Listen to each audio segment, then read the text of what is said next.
여러분은 혹시 죽음의 문턱에 서게 된다면 그곳을 지키는 존재가 누구일지 상상해 보신 적 있으신가요? 아마도 낯을 든 해골 형상의 저승사자나 어두운 그림자를 먼저 떠올리셨을지도 모르겠습니다. 하지만 놀랍게도 인류는 가장 오랜 시간 동안 그 미지의 문을 지키는 존재로 개를 그려왔다는 사실을 알고 계셨나요? 우리에게 가장 친숙하고 충직한 동반자인 개가 왜 가장 두렵고 미스터리한 영역인 죽음의 세계를 수호하는 존재가 되었을까요? 오늘은 바로 이 흥미로운 질문의 답을 찾아 떠나는 여정을 시작해보려 합니다.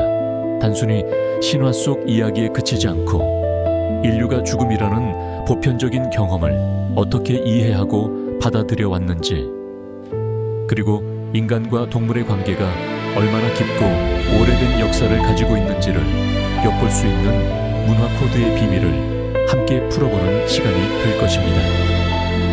우리 곁에 평범한 개가 품고 있는 예상치 못한 상징성과 그 깊은 의미에 대한 궁금증을 안고 이 이야기에 귀 기울여 주시길 바랍니다. 과연 무엇이 이들을 삶과 죽음의 경계에 세웠을까요? 그 답을 찾기 위해 우리는 먼저 인간과 개의 관계가 어떻게 시작되었는지를 살펴볼 필요가 있습니다. 인류의 오랜 역사 속에서 개는 늘 우리의 곁을 지켜왔죠. 원시시대 동굴 벽화에서 발견되는 인간과 개가 함께 사냥하는 모습은 그들의 관계가 단순한 공존을 넘어 생존을 위한 필수적인 동반자였음을 여실히 보여줍니다. 어쩌면 그 시절부터 개는 인간의 영역을 넘어선 미지의 세계, 즉 숲의 어둠이나 밤의 정막 속에서 위험을 감지하고 경계를 지키는 존재로서 특별한 역할을 해왔을 겁니다. 이들은 날카로운 후각과 청각으로 보이지 않는 위협을 먼저 알아차리고 낯선 존재의 침입을 지중으로 알리며 인간의 안식처를 수호했으니까요. 그래서였을까요? 고대 무덤 발굴 현장에서 인간의 유골과 함께 발견되는 개의 합장 유골은 우리에게 깊은 생각할 거리를 안겨줍니다. 개는 단순히 살아있을 때의 동반자가 아니라 죽음 이후의 여정까지도 함께하는 존재로 여겨졌던 것이죠. 밤의 어둠 속에서 무언가를 경계하며 짖는 개의 모습은 우리 눈에 보이지 않는 존재 혹은 인간의 영역과 미지의 영역 사이에 모호한 경계를 지키는 파수꾼의 이미지를 강하게 심어주었습니다. 마치 죽음이라는 가장 큰 미지의 문턱을 지키는 존재로서 개의 본능적인 특성들이 자연스럽게 투영된 것처럼 말이죠. 인간의 삶과 죽음이라는 가장 근원적인 경계에서 개가 맡았던 역할은 단순한 반려동물을 넘어선 깊은 의미를 지니고 있습니다. 그들은 어둠 속에서 길을 찾고 보이지 않는 위험을 감지하며 인간의 영역을 지켜내는 충직한 수호자였으니까요. 이러한 본능적인 특성들이 점차 신화와 전설 속에서 죽음의 문턱을 지키는 존재로 형상화되기 시작했던 것은 아닐까요? 인간이 두려워하는 죽음의 세계에 대한 막연한 불안감과 그 미지의 영역을 통제하고 싶어하는 욕구가 가장 친숙하면서도 경계심이 강한 존재인 개에게 투영된 것이죠. 이렇게 인류의 역사 속에서 개는 삶과 죽음의 경계를 오가며 인간의 가장 깊은 두려움과 희망을 담아내는 보편적인 상징으로 자리 잡게 되었습니다. 그렇다면 이 보편적인 상징은 어떻게 구체적인 신화 속 존재로 발전했을까요? 이제 그리스 로마 신화 속 명계의 문지기 케르베로스의 이야기를 통해 그 실체를 들여다보겠습니다.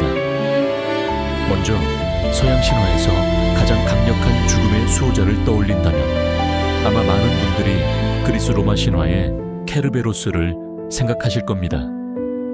그는 명계의 왕 하데스가 다스리는 어둡고 음침한 지하세계, 바로 그 입구를 지키는 거대한 문지기 개였죠. 케르베로스는 단순히 덩치만 큰 개가 아니었습니다. 맹렬한 세 개의 머리를 가지고 있었고 뱀처럼 꿈틀거리는 꼬리와 사자의 발톱을 지닌 채 명계로 들어오는 망자들을 감시하며 누구도 바깥으로 나가지 못하게 막는 임무를 수행했습니다. 마치 죽음이라는 마지막 관문에 도달한 영혼들이 다시는 삶의 세계로 돌아갈 수 없음을 상징하는 듯 했죠. 케르베로스는 죽음의 세계가 가진 되돌릴 수 없는 불가역성을 온몸으로 표현하는 존재였습니다. 그의 으르렁거리는 소리는 명계의 정막을 찢고 살아있는 자가 감히 죽음의 문턱을 넘보지 못하도록 강력하게 경고하는 듯 했죠. 이처럼 그는 죽은 자의 영혼이 명계를 벗어나 인간 세상으로 유출되는 것을 막고 산자가 함부로 명계로 들어오는 것을 저지하는 말 그대로 경계의 파수꾼 역할을 톡톡히 해냈습니다. 심지어 그리스 최고의 영웅 헤라클레스조차도 12가지 과업 중 하나로 이 무시무시한 케르베로스를 지상으로 데려오는 임무를 맡았을 정도로 그의 힘과 위용은 신화 속에서도 압도적이었답니다. 어둠 속에서 빛나는 그의 눈빛은 명계의 질서를 유지하는 하데스의 의지를 대변하는 듯 보였을 겁니다. 하지만 죽음의 수호자가 항상 위협적인 존재였던 것은 아닙니다. 고대 이집트에서는 조금 다른 성격의 수호신이 있었죠. 바로 자칼의 얼굴을 한 신 아누비스입니다.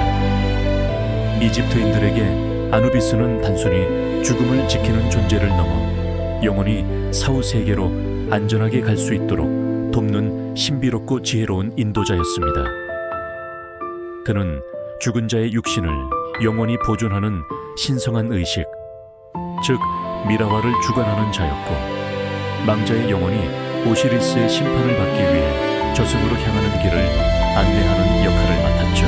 특히 아누비스는 이집트 사후 세계관에서 가장 중요한 순간 중 하나인 심장의 무게 달기, 심판 의식에서 저울을 지키는 역할을 수행했습니다. 죽은 자의 심장을 저울에 올리고 진실의 깃털과 비교하여 그 영혼의 죄와 선함을 측정하는 엄숙한 순간에 아누비스는 그 옆을 지키며 공정한 심판을 보장하는 존재였던 겁니다. 그의 자칼머리는 이집트 사막에서 밤마다 무덤과 주변을 대회하던 자칼의 모습에서 유래했습니다. 고대 이집트인들은 밤의 어둠 속에서 망자의 시신을 찾아 헤매는 자칼의 습성을 보며 죽은 자와 산자의 경계를 오가는 신비로운 존재로 여겼던 것이죠. 이렇게 아누비스는 죽음과 부활, 그리고 영원한 삶이라는 이집트인들의 깊은 염원을 담아내는 지혜로운 안내자이자 수호신으로 자리매김했습니다. 케르베로스가 죽음의 불가역성을 상징했다면 아누비스는 죽음 이후의 여정과 심판, 그리고 영원한 삶에 대한 희망을 품고 있었던 것이죠. 케르베로스와 아누비스, 이 두 신화 속 존재들은 각기 다른 문화권에서 죽음이라는 거대한 미지의 영역을 지키고 안내하는 개들의 모습을 우리에게 보여주었죠. 하지만 놀랍게도 이러한 상징적인 역할은 비단 그리스 로마 신화나 고대 이집트에만 국한되는 이야기가 아니었습니다. 인류의 오랜 역사 속에서 우리는 이처럼 죽음의 문턱에 개를 세워두려는 보편적인 경향을 발견하게 됩니다. 북유럽 신화의 거대한 개 가름을 떠올려 보실까요? 그는 종말의 날, 라그나로크를 알리는 무시무시한 존재로 죽은 자들의 세계 헬헤임의 입구를 지키며 모든 침입자를 향해 맹렬히 지저대는 파수꾼으로 묘사됩니다. 마치 케르베로스처럼 죽음의 영역을 침범할 수 없도록 강하게 경계하는 임무를 맡고 있는 것이죠. 심지어 멀리 떨어진 마야 문명에서도 개는 죽음과 깊은 연관성을 지니고 있었습니다. 마야인들은 개가 인간의 영혼을 사후 세계로 인도하는 길잡이 역할을 한다고 믿었습니다.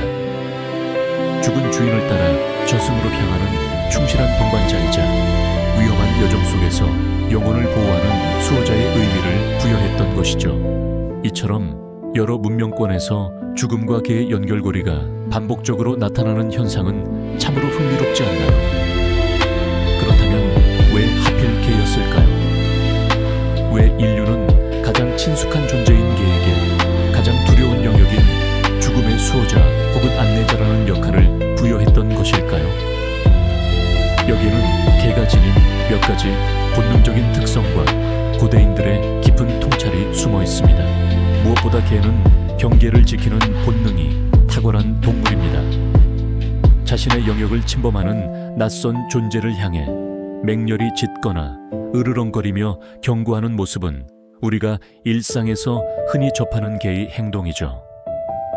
고대인들은 이러한 개의 습성을 삶과 죽음이라는 두 세계의 경계에 투영했습니다. 밤의 어둠 속에서 인간의 주거지를 지키고 숲이나 미지의 영역에서 다가오는 위험을 가장 먼저 감지하는 개의 모습에서 그들은 삶과 죽음의 문턱을 지키는 존재의 이미지를 발견했던 겁니다. 마치 보이지 않는 문을 지키는 파수꾼처럼 말이죠. 또한 개가 주인에게 보이는 변함없는 충성심 역시 중요한 이유 중 하나입니다. 죽은 주인의 곁을 떠나지 않고 무덤가를 지키는 개들의 이야기는 동서고금을 막론하고 전해져 내려오는 감동적인 서사입니다. 고대인들은 이러한 충성심이 죽음 이후에도 이어져 개가 망자의 영혼을 사후세계까지 안전하게 인도하고 그곳에서도 주인을 지켜줄 것이라는 믿음을 가졌을 겁니다. 죽음이라는 고독한 여정에서 가장 믿을 수 있는 동반자이자 영원히 함께할 친구의 모습으로 개를 상상했던 것이죠. 개들의 뛰어난 청각과 후각 또한 그들이 죽음의 영역과 연결되는 중요한 단서가 되었습니다. 인간의 감각으로는 인지할 수 없는 미묘한 소리나 냄새를 기민하게 감지하는 개의 능력은 고대인들에게는 마치 이승과 저승, 보이는 세계와 보이지 않는 세계의 경계를 넘나들며 영적인 존재들을 감지하는 것처럼 여겨졌습니다. 밤하늘 아래 달을 향해 길게 울부짖는 개들의 소리가 혹시 저승의 존재를 알리는 신호는 아닐까 하고 말이죠. 그들의 예민한 감각은 미지의 영역과 소통하는 특별한 능력으로 받아들여졌던 것입니다. 마지막으로 밤에 활동하는 습성과 영혼을 볼 수 있다는 믿음은 개를 죽음의 상징과 더욱 깊게 연결시켰습니다. 밤은 예로부터 죽음과 망자 그리고 미지의 존재들이 깨어나는 시간으로 여겨졌죠. 어둠 속에서 눈을 빛내며 배회하는 개의 모습은 고대인들에게 삶과 죽음의 경계를 넘나드는 존재처럼 보였을 겁니다. 그래서 개는 단순한 동물이 아니라 이 세계와 저 세계를 이어주는 존재, 삶과 죽음 사이에 서 있는 가장 오래된 상징이 되었습니다. 바로 이것이 인류가 죽음이라는 근원적인 두려움과 경외심을 가장 친숙하고 가장 충직하며 가장 경계에 민감한 존재인 개에게 투영해 온 이유입니다. 그래서 케르베로스도 아누비스도 세계 곳곳의 죽음의 개들도 서로 다른 신화가 아니라 하나의 보편적인 인간 감정에서 태어난 얼굴들이었던 것이죠. 북유럽 신화의 얼어붙은 땅, 헤라임을 지키는 끔찍한 개, 가름을 떠올려 보시죠. 피로 얼룩진 가슴과 지옥의 문을 굳건히 지키는 그의 모습은 케르베로스와 매우 닮아 있습니다. 그리고 종말의 날, 라그나로크가 도래하면 끔찍한 울부짖음으로 세상의 파멸을 알릴 존재로 묘사되기도 하죠. 저승의 입구를 수호하며 망자들이 함부로 드나들지 못하게 막는 강력한 파수꾼의 역할은 죽음의 경계를 엄격히 통제하는 개의 본능적 역할과 일맥상통한다고 볼 수 있습니다. 또 멀리 중남미 마야 문명에서는 개가 영혼을 저승으로 인도하는 신성한 존재로 여겨졌습니다. 마야인들은 죽은 이의 영혼이 험난한 지하 세계 시발마를 건널 때 개가 번개처럼 빠르게 길을 안내하며 동행한다고 믿었죠. 이는 개가 단순히 죽음을 지키는 것을 넘어 망자의 여정에 필수적인 동반자이자 인도자로서의 역할을 수행했음을 보여주는 대목입니다. 그렇다면 왜 이렇게 다양한 문화권에서 개는 죽음과 밀접하게 연결되었을까요? 그 이유를 몇 가지 핵심적인 특성에서 찾아볼 수 있습니다. 첫째, 바로 경계를 지키는 본능입니다. 개는 태생적으로 자신의 영역을 지키는 파수꾼 역할을 해왔습니다. 낯선 존재나 위험을 가장 먼저 감지하고 경고음을 내는 예민한 감각은 삶과 죽음이라는 두 세계의 아슬아슬한 경계를 지키는 수호자의 이미지로 자연스럽게 연결되었을 겁니다. 둘째는 주인에 대한 충성심이죠. 개만큼 인간에게 충직한 동물도 드물 겁니다. 이러한 굳건한 충성심은 망자의 영혼을 안전하게 인도하거나 혹은 저승의 질서를 흐트러뜨리는 존재를 막아내는 굳건한 수호자로서의 역할에 완벽하게 부합했을 겁니다.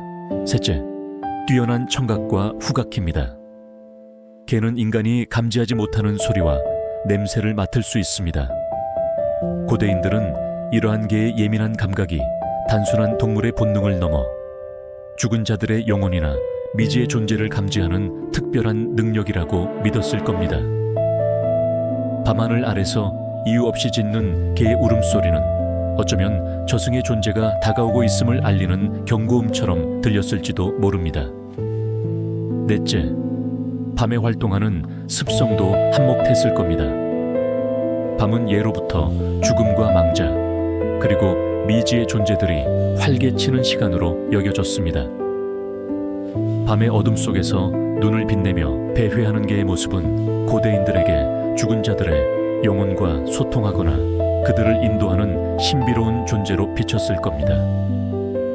특히 영혼을 볼 수 있다는 미신은 개를 단순한 동물을 넘어 삶과 죽음의 경계를 허물고 두 세계를 연결하는 매개자로 자리매김하게 했습니다. 이처럼 개가 지닌 다양한 특성들이 복합적으로 작용하여 인류는 죽음이라는 근원적인 두려움과 경외심을 가장 친숙하고 충직하며 경계에 민감한 존재인 개에게 투영하여 보편적인 문화 코드로 승화시켰던 것이죠.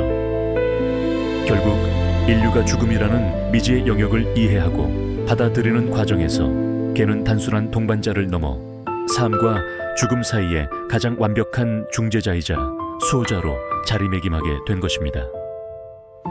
죽음이라는 근원적인 두려움과 경외심이 우리와 가장 가까운 존재인 개에게 투영되어 인류 보편의 문화 코드로 자리 잡았다는 결론은 우리에게 깊은 울림을 선사합니다. 오늘날 우리가 마주하는 고대 신화 속 이야기들은 단순한 과거의 이야기가 아닙니다. 그것은 죽음이라는 인류 보편의 질문 앞에서 인간이 어떤 상징과 의미를 부여했는지 보여주는 중요한 단서가 되어주죠.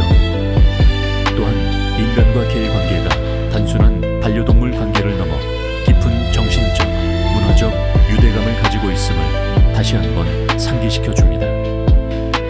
오늘날 당신 곁의 개는 어쩌면 당신의 삶을 묵묵히 지키는 동시에 당신이 언젠가 건널 미지의 문턱까지 동행할 가장 오래된 수호자일지도 모릅니다. 그들의 깊은 눈빛 속에서 우리는 삶과 죽음을 잇는 인류의 오랜 이야기를 발견할 수 있을 겁니다. 이 영상이 도움이 되셨다면 좋아요와 구독 부탁드립니다. 여러분의 응원이 제게 큰 힘이 됩니다. 다음 영상에서도 더 유용한 정보를 공유하겠습니다. 감사합니다.